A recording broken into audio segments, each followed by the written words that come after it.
হাতত চাহৰ প্লেটখন লৈ ভিডিঅ'টো আৰম্ভ কৰিলোঁ। এয়া গৈ পাওঁতে মায়ে চাহ দিলে, চাহ খালোঁ।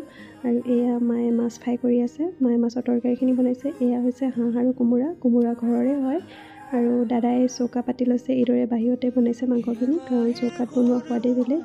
আৰু আজি আমাৰ খুৰাৰ ছোৱালীকেইজনী আহিছে, যিহেতু আজি দেওবাৰ, সিহঁতকেইজনী আহিছে আৰু ভাইটিও আহিছে। সকলোৱে মিলি এইদৰে ভাত এসাঁজ খাওঁ বুলি ভাবিলোঁ। আৰু এয়া বা আৰু মাংস বনোৱা হৈ গ'ল। মই তাতে বিলাহী আৰু বেঙেনা দি দিছোঁ, কাৰণ পোৰা বস্তু খাই বহুত ভাল লাগে। আৰু এয়া মাংস হৈ গ'ল, মই বাতিখিনি ধুনীয়াকৈ সজাই ল'লোঁ। আৰু আজি আমি সকলোৱে মিলি কলপাতত খালোঁ। কলপাতত খাই বহুত ভাল লাগে। আৰু চবেই এইদৰে ধুনীয়াকৈ মিলি এসাঁজ খালোঁ আৰু সকলোৱে ধুনীয়াকৈ খাই আছে। আজি খানাত আছিলে দালি আৰু বিলাহী বেঙেনা পোৰা পিটিকা, আৰু এইফালে হৈছে কাঠআলু বিলাহী মাছ আৰু কোমোৰা মাংস, ভাত আৰু লাই শাকৰ চাটনি। আমি এইদৰে পিচি খাই বহুত ভাল পাওঁ আৰু ময়ো ধুনীয়াকৈ খাই ল'লোঁ। আৰু মানুহজন আহিব নোৱাৰিলে, সেয়ে ভাইটিয়ে যাওঁতে তেওঁক ডিউটি জেগাতে দি যাব, তেওঁলোক বুলি এয়া পেক কৰি দিলোঁ। মোৰ মিনি ব্লগটো ইমানেই ভাল পালে লাইক কমেণ্ট আৰু শ্বেয়াৰ কৰিবলৈ নাপাহৰিব। Bye bye.